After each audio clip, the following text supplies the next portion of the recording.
হচ্ছে। কটা থেকে এখানে আসছো তোমরা? 10টা থেকে? 10টা না বিকেলবেলা থেকে এসেছো? বিকেলবেলা আসোনি? আমার বাড়ির পাশে যদি মেলা হতো আমি বিকেল থেকে গিয়ে বসে থাকতাম।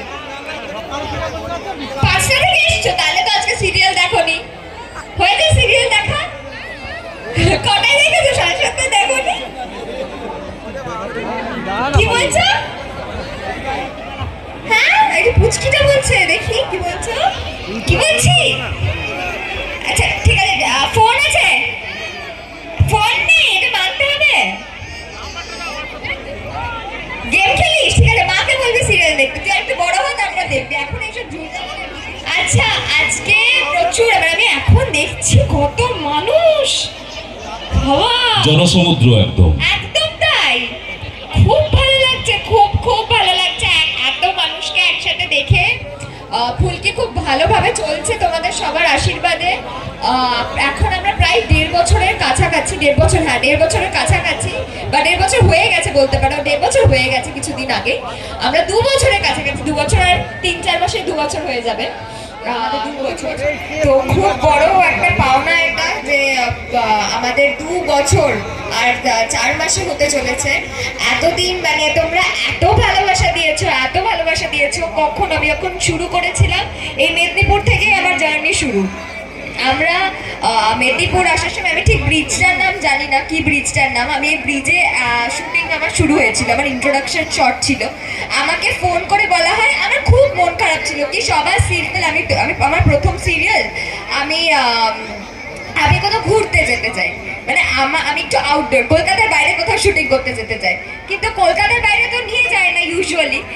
তো কলকাতার বাইরে আমি এরকম মনে মনে বাড়িতে বসে বসে ভাবছিলাম, তখন তো শুটিং শুরু হয়নি।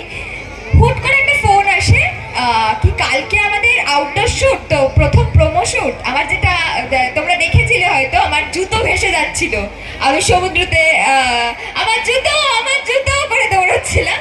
ওটা ফার্স্ট প্রোমো আমাদের। তো ওই প্রোমোটা শুট করতে আসার জন্য আমি এখানেই এসেছিলাম তাজপুরে। তো তাজপুর থেকে ওই অনেকটা জায়গায় ঘোরা হয়েছিল, তাজপুর, মন্দারমণি সবই ঘোরা হয়েছিল।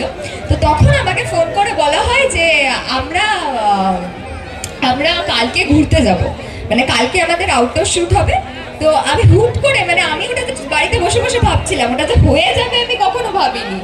আর এই জায়গা থেকে আমার জার্নি শুরু। প্রথম কাজ আমার লাইফের, টিভিতে, টেলিভিশনে আমার প্রথম কাজ ফুলকি। আর তোমাদের ভালোবাসায় আজকে দেখতে দেখতে 1 বছর আমরা আগের বছর পার করে গেছি, কিন্তু এটা 2 বছর হতে চলেছে।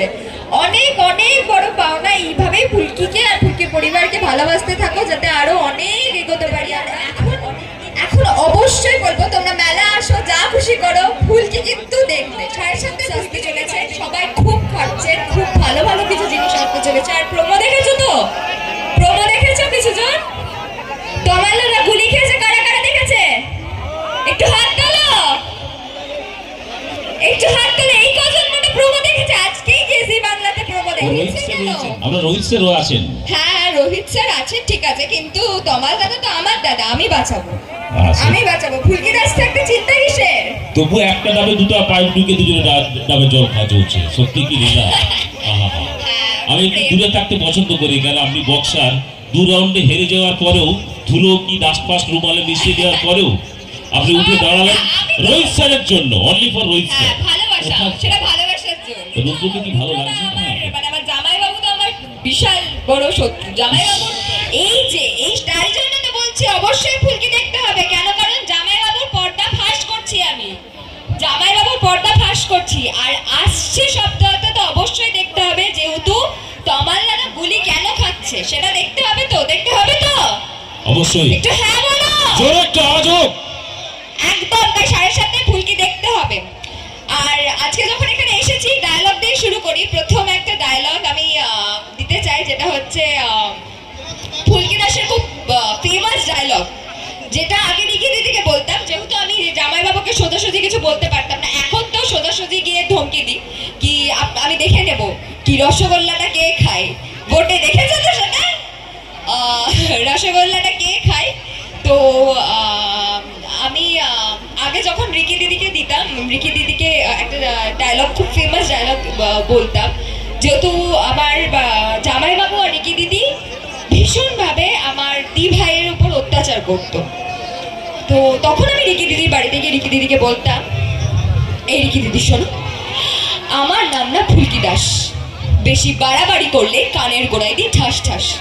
শুনেছো তো? তাহলে একটু আমার সাথে বলো, ঠাস ঠাসটা বলবে? বলবে তো? ঠিক আছে, চলো। এই রিকি দিদি শোনো, আমার নাম হলো ফুলকি দাস, বেশি বাড়াবাড়ি করলেই কানের গোড়ায় দিয়ে বলো, বলো ঠাস ঠাস। এক্স্যাক্টলি। তো ফুলকি দাস ভীষণভাবে মানে এই জিনিসটা ফলো করে। যখনই কিছু হয় তখন তার প্রতিবাদ আমি করি। আর আরেকটা ডায়লগ খুব ফেমাস, ওটা আমার খুব পছন্দের একটা ডায়লগ, সেটা হচ্ছে একটা পেন্টিং বলা, মানে ফুলকি করতে করতে আমি বিভিন্ন রকমের চরিত্র করেছি। আচ্ছা ঠিক আছে, হ্যালো, একটু ওদিকে ঘুরতে বলছে আর কি। আমি সবার সঙ্গে কথা বলবো, আমরা অবশ্যই প্রশ্নতে যাব, তখনও কথা বলতে হবে, তখন কিন্তু চুপচাপ দাঁড়ালে হবে না। তো আমি এইটুকুই বলতে চাই কি, আমার ফুলকি ক্যারেক্টারটা করতে করতে আরো অনেক চরিত্র আমি ফুলকির মধ্যেই করেছি। যেমনি আমি চাওয়ালা সেজেছি, আমি সবজিওয়ালি সেজেছি, তার মধ্যে আর একটা জিনিস সেজেছিলাম, সেটা হচ্ছে আমি পেতনি সেজেছিলাম। সেটা দেখেছো হয়তো অনেকে। এই ঠিক এক বছর আগে আমরা পিকনিকে গেছিলাম। পিকনিকে গিয়ে আমার অ্যাজ ইউজুয়াল তমাল দাদাকে বউ